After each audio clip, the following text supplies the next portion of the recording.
तो हरे कृष्ण एवरीवन। आज हम लोग रिएक्शन मैकेनिज़्म का सेकंड लेक्चर पढ़ने वाले हैं। ठीक है। पिछले दिन हम लोगों ने बहुत ही बेसिक बेसिक बातें डिस्कस की थी। अभी थोड़ा सा हम लोग मेन टॉपिक पे जंप करेंगे। ठीक है। आज हम लोग पहले तो बात करेंगे SN2 रिएक्शन मैकेनिज़्म के बारे में। ये लेक्चर बेसिकली SN2 के बारे में ही है। ठीक है। तो आ जाओ SN2 समझते हैं अच्छे से। देखो, SN2 अगर तुम्हें समझना है, तुम आओ मेरे साथ। पहले स्टीरियो केमिस्ट्री के साथ मैं तुम्हें समझाऊंगा। अलग से स्टीरियो केमिस्ट्री समझने जाओगे तो दिक्कत होगी। देखो, अगर कोई कार्बन एटम तुम्हारे पास है, उसके साथ एक तो हैलोजन लगा हुआ है, मतलब एक्स जो है ये हैलोजन नहीं है, ये है लीविंग ग्रुप। ठीक है। एक लीविंग ग्रुप लगा हुआ है, ये तो निकलने वाला है पता है। इसमें डेल्टा माइनस आ जाएगा, इसमें डेल्टा प्लस आ जाएगा। तो ये न्यूक्लियोफाइल आके इस कार्बन एटम पे अटैक करना चाहेगा। अब न्यूक्लियोफाइल अगर अटैक करना चाह रहा है तो उस न्यूक्लियोफाइल के पास पता है क्या है? उस न्यूक्लियोफाइल के पास दो पोजीशन है। दोनों ही दोनों ही क्या है पता है? दोनों ही एंटी बॉन्डिंग मॉलिक्यूलर ऑर्बिटल है। तुमने ये पढ़ा होगा केमिकल बॉन्डिंग में। Bonding molecular orbital, anti bonding molecular orbital, MOT में पढ़ा होगा तुमने, है ना? तो वही कंसेप्ट यहाँ पे है। देखो, बहुत ज़्यादा डेप्थ में हमें नहीं जाना है, बट मैं बता रहा हूँ तुम्हें जस्ट फॉर नॉलेज। अगर कोई पूछ ले, ऐसे कोई ऐरा गैरा आदमी आके पूछ ले कहाँ पे अटैक करता है, तो बता देना anti bonding sigma molecular orbital पे अटैक करता है। अब देखो, ये न्यूक्लियोफाइल ना, ये पता है दो जगह अटैक कर सकता है। ठीक है। या तो ये यहाँ अटैक कर सकता है, या तो ये यहाँ अटैक कर सकता है। समझ गए? अब बताओ ये कहाँ अटैक करना चाहेगा। देखो, तुम्हें पढ़ाने के लिए तो मैं ये पढ़ा ही सकता हूँ कि भाई इसमें क्या है होता है, SN2 में इन्वर्जन होता है, SN1 में रिटेंशन होता है, रेसिमाइजेशन होता है, बट नहीं, that is not the concept. तुम कंसेप्ट से चलो, ये सब रटने वाला हरकत मत करो। ठीक है। मैं तुम्हें एक्सप्लेन करता हूँ अच्छे से। देखो, अगर अगर ये न्यूक्लियोफाइल तुम्हारा इस ऑर्बिटल में आके अटैक करे तो क्या होगा, मुझे बताओ। देखो, ये न्यूक्लियोफाइल जो है इस पे नेगेटिव चार्ज है, ये एक्स जो है इस पे भी डेल्टा माइनस चार्ज है। तो पता है क्या होगा? तो इस पे ना रिपल्शन होगा। तुमने इलेक्ट्रोस्टैट्स में पढ़ा है रिपल्शन के बारे में, चार्जेस का रिपल्शन। F=Q1 Q2/R²। एग्जैक्टली वही रिपल्शन यहाँ पे होगा। ठीक है। मैं ये नहीं बोल रहा कि यहाँ पे अटैक नहीं करेगा, ज़रूर करेगा अटैक। लेकिन क्या होगा, इतना ज़्यादा रिपल्शन होगा कि वो जो मतलब फीजिबल ही नहीं है वो प्रोसेस। ठीक है। समझ गए? तो इसका मतलब यहाँ पे अटैक करने से फ़ायदा नहीं है, क्योंकि इधर पे हो रहा है रिपल्शन। तो अब क्या हुआ, न्यूक्लियोफाइल के पास एक ही रास्ता है। तो न्यूक्लियोफाइल कहाँ अटैक करेगा? अब न्यूक्लियोफाइल आके करेगा अटैक यहाँ पे। ठीक है। अब यहाँ पे अगर अटैक कर रहा है तो देखो, ये जो SN2 मैकेनिज़्म है, ये है एक कंसर्टेड मैकेनिज़्म। कंसर्टेड मैकेनिज़्म क्या होता है? वैसा मैकेनिज़्म जिसमें कोई भी मतलब इंटरमीडिएट फॉर्म नहीं होता। ठीक है। इसमें एकदम इंटरमीडिएट फॉर्म ही नहीं होगा। देखो, इसमें जो ट्रांजिशन स्टेट फॉर्म हो रहा है, इसमें क्या हो रहा है? एक तरफ से तो तुम्हारा ये न्यूक्लियोफाइल के साथ जो है बॉन्ड फॉर्मेशन हो रहा है कार्बन एटम का। समझ गए? हो रहा है ना? जी। यहाँ पे एक तरफ से तुम्हारा कहाँ कहाँ से हो रहा है? बैक साइड से हो रहा है। ठीक है। याद रखना, बैक साइड से। तो ये न्यूक्लियोफाइल का और कार्बन एटम का जो बॉन्ड फॉर्मेशन हो रहा है, ये बैक साइड से हो रहा है। और साइमल्टेनियसली, क्या एक ही साथ, एक तरफ से हो रहा है बॉन्ड फॉर्मेशन, एक तरफ से हो रहा है बॉन्ड ब्रेकिंग। तो ये कार्बन का जो लीविंग ग्रुप है उसके साथ यहाँ से साइमल्टेनियसली बॉन्ड ब्रेकिंग भी हो रहा है। ठीक है। तो इसी के कारण पता है क्या है, ये जो ट्रांजिशन स्टेट है ना, ये ट्रांजिशन स्टेट एक 10 इलेक्ट्रॉन वाला सिस्टम बन रहा है, 10 इलेक्ट्रॉन। ठीक है।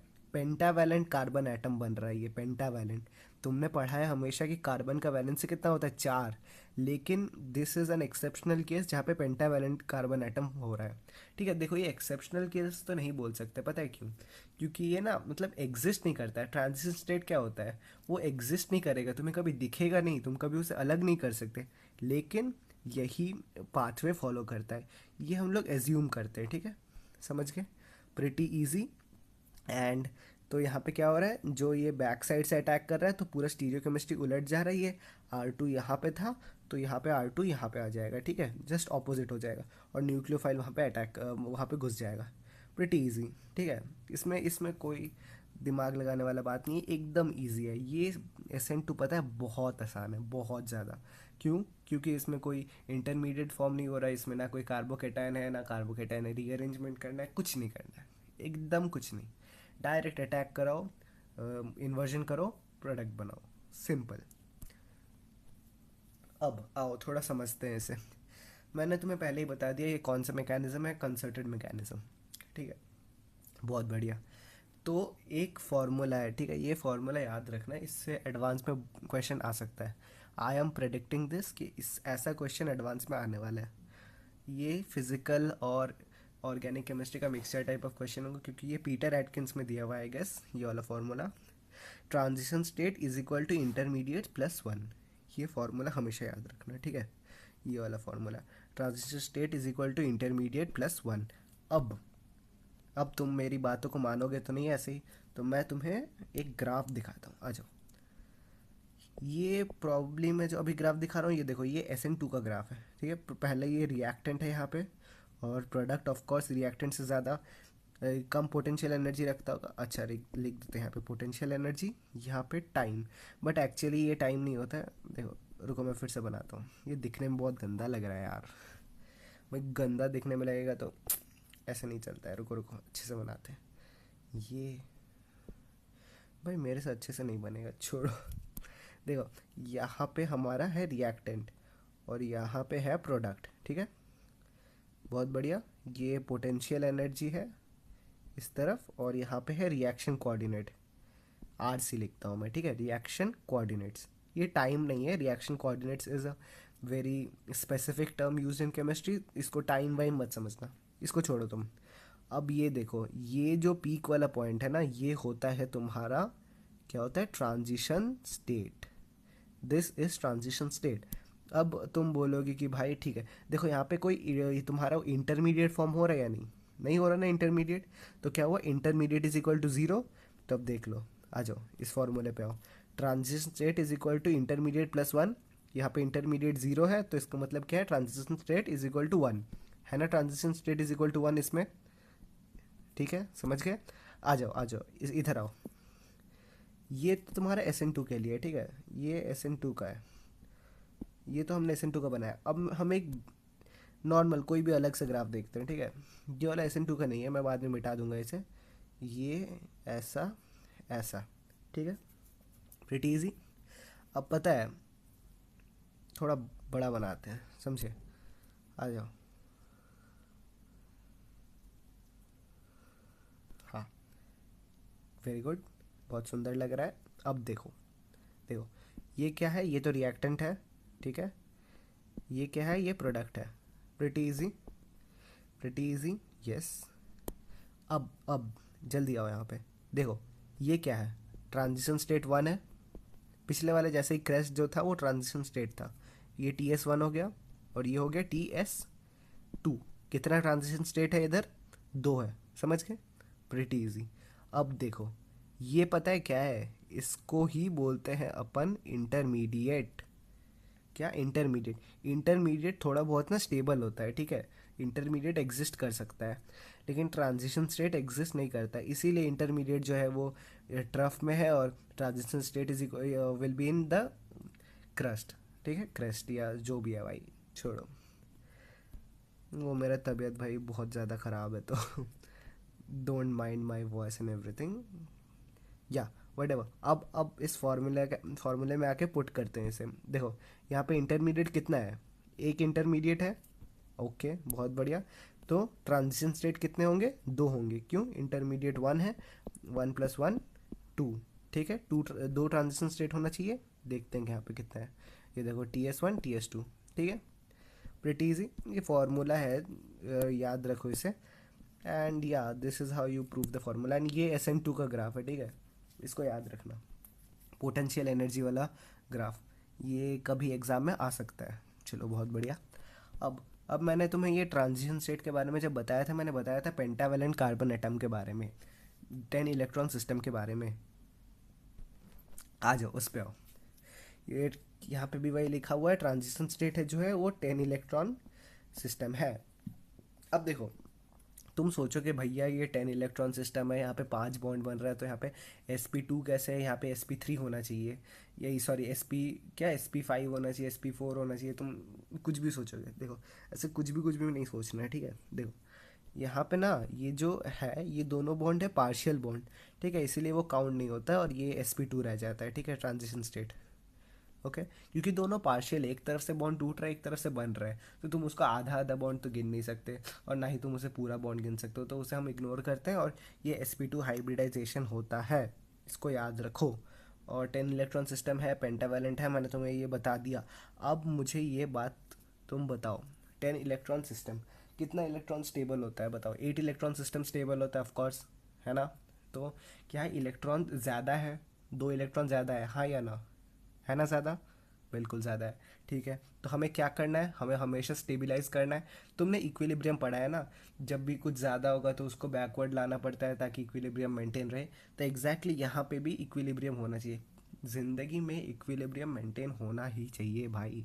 एक दिन अगर तुम कम पढ़ रहे हो तो अगले दिन तुम्हें ज़्यादा पढ़ना पड़ेगा, वरना तुम्हारा कुछ नहीं होगा ज़िंदगी में। कुछ नहीं होगा ऐसा तो नहीं है, लेकिन ज़िंदगी टफ होगी, ठीक है, छोड़ो, तो जो भी है। तो अगर तुम्हें इस 10 इलेक्ट्रॉन सिस्टम को या ट्रांजिशन स्टेट को स्टेबलाइज करना है तो तुम्हें क्या करना पड़ेगा, इलेक्ट्रॉन विदड्रॉइंग ग्रुप बना लगाना पड़ेगा। पता है तुम्हें, rate of reaction always depend on the transition state, obviously. अगर ट्रांजिशन स्टेट ज़्यादा स्टेबल बनेगा तो रिएक्शन जल्दी होगा, भाई ये तो पता ही है, ये तो बेसिक है ना। तो एग्जैक्टली इसीलिए हम लोग हमेशा इलेक्ट्रॉन विदड्रॉइंग ग्रुप ऐड कर देंगे, और जब भी इलेक्ट्रॉन विदड्रॉइंग ग्रुप ऐड करेंगे तो हमारा रेट ऑफ रिएक्शन बहुत ज़्यादा बूस्ट हो जाएगा। प्रिटी इजी, ठीक है। आ जाओ अब देखो, ये कौन सा रिएक्शन पढ़ रहे हैं अपन, SN2, ठीक है। ये 2 यहाँ पे क्या है, order of the reaction. Order क्या है इसका, ऑर्डर ऑफ ऑब्वियसली 2 है। क्यों, कैसे 2 है, तो rate depends on K into RX का पावर 1 और न्यूक्लियोफाइल का पावर 1, ठीक है। और ये 1+1 आके 2 हो जाता है, केमिकल काइनेटिक्स में तुमने पढ़ा होगा या फिर तुम पढ़ने वाले हो या जो भी है, ठीक है। प्रिटी इजी, प्रिटी इजी, ये सब बहुत आसान बात है। अब आ जाओ, ये भाई मेरा स्पेलिंग बहुत ख़राब है, ये वाल्डन इन्वर्जन है, ठीक है, sorry sorry guys, it is Walden inversion. हाँ तो आओ आओ, ये पिछले क्लास का नोट्स निकल गया भाई। हाँ हाँ देखो, ये जो हमने लिया था R2 हमारा कहाँ पे था, यहाँ पे था R2। अरे भाई भाई भाई क्या हो गया हाँ, आ जाओ आ जाओ, हमारा R2 कहाँ पे था बताओ, ये R2 हमारा यहाँ पे था, अब कहाँ पे है R2, यहाँ पे, ठीक है। तो ये जो हमारा स्टीरियोकेमिस्ट्री में चेंज आया, इसको बोलते हैं इन्वर्जन। अब ऑब्वियसली SN2 में होता है इन्वर्जन, रटना नहीं है, समझना है कि SN2 में होता है इन्वर्जन। क्यों इन्वर्जन होता है मैंने बता दिया, वो रिपल्शन के कारण, ठीक है। SN2 में होता है इन्वर्जन, और ये इन्वर्जन जो होता है, यहाँ से यहाँ पे जो इन्वर्जन आ गया, इसी को कहते हैं वाल्डन्स इन्वर्जन। ये जो वाल्डन जो था वो साइंटिस्ट था, ठीक है, वाल्डन भाई। देखो, तुम ऐसे बच्चों के सामने फ्लेक्स करने के लिए बता सकते हो, इसको बोलते हैं वाल्डन इन्वर्जन, वैसे ये नाम वाम कहीं पे काम नहीं आएगा, ठीक है।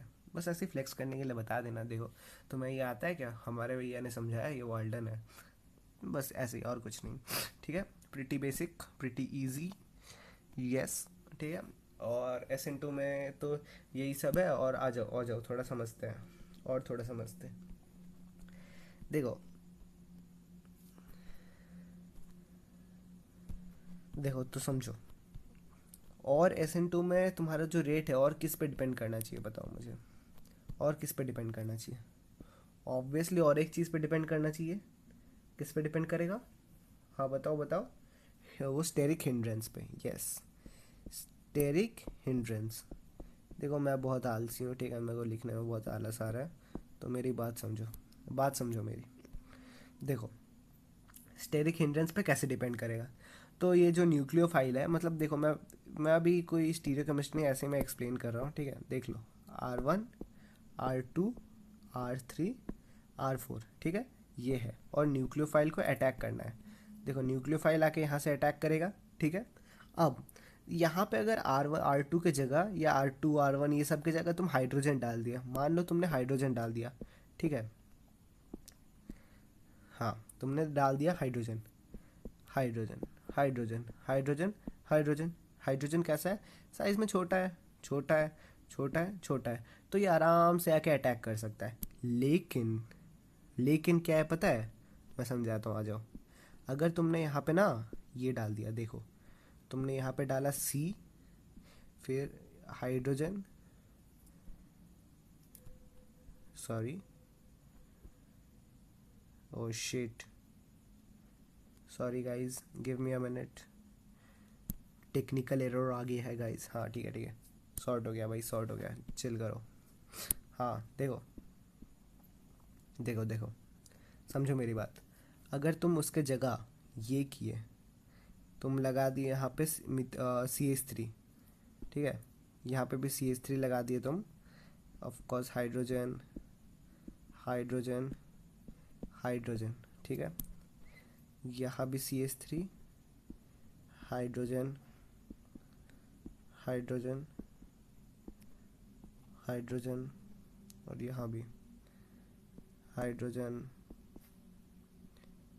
हाइड्रोजन, और ये हाइड्रोजन। अब बताओ क्या हुआ?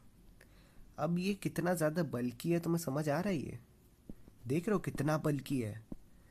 अगर ये न्यूक्लियोफाइल को अटैक करना है, देख रहे हो कितना मुश्किल से इसे यहाँ पे जाके अटैक करना पड़ेगा। लेकिन यहाँ भी तुम्हारा हाइड्रोजन वाइड्रोजन है, इतना कुछ है, तो ये जाके यहाँ पे टकरा जाएगा, यहाँ पे टकरा जाएगा, यहाँ पे कहीं भी टकरा जाएगा, और फिर ये जो है रेट ऑफ रिएक्शन डिक्रीज हो जाएगा ऐसे इधर उधर टकराने की वजह से। तो यही जो है स्टेरिक फैक्टर है, ठीक है। अगर तुम्हारा स्टेरिक हिंड्रेंस ज़्यादा हुआ, समझो मेरी बात, अगर स्टेरिक हिंड्रेंस ज़्यादा हुआ तो ये रेट ऑफ रिएक्शन डिक्रीज हो जाएगा। तो इसका मतलब क्या हुआ पता है? आ जाओ, इसका मतलब समझते हैं। इसको थोड़ा छोटा कर लिया, ठीक है। इसका मतलब पता है क्या हुआ? इसका मतलब हुआ, इसका मतलब हुआ ये देखो, CH3X इज ग्रेटर, ये रेट ऑफ रिएक्शन बता रहा हूँ मैं, ठीक है। Greater CH3X greater than 1 degree, greater than 2 degree, greater than 3 degree. ये 3 डिग्री किसका? RX of course, RX, RX and RX, ठीक है। समझ गए बात, मेरी बात समझ गए? बढ़िया, ये हो गया। अब क्या है? अब हाँ, मैंने पिछले दिन तुम्हें बता दिया था, ये ऑफ कोर्स लिविंग ग्रुप पे भी डिपेंड करेगा। लिविंग ग्रुप वाला फैक्टर तो मैंने तुम्हें पिछले दिन ही बता दिया था, अगर तुम्हें याद है, सॉल्वेंट के साथ ही मैंने बताया था। मैं फिर भी एक बार सिर्फ ऑर्डर लिख दूंगा यहाँ पे, RI greater than BR greater than RCl greater than RF में वैसे रिएक्शन होता ही नहीं है, तो तुम क्रॉस ही रख लो, ठीक है। This is pretty much it, ठीक है। यही है तुम्हारा SN2 रिएक्शन, प्रिटी इजी। इसमें ना तो रीअरेंजमेंट है, ना कोई इंटरमीडिएट है, ना कुछ है, आसान सा लप्पू सा रिएक्शन है बस, और कुछ नहीं। जो मिलेगा ऐसे न्यूक्लियोफाइल को धड़ से अटैक करा देना, उल्टा कर देना, हो गया, ठीक है। ये उल्टा वाला तुम्हारा NCERT में भी दिया हुआ है, छाते का एग्जाम्पल, तो उसका मेरे पास एक मीम है, I try to attach it, ठीक है। मैं वाला मीम अटैच कर दूंगा, इसके बाद देख लेना, वो मीम बहुत बहुत सही मीम है वो वाला।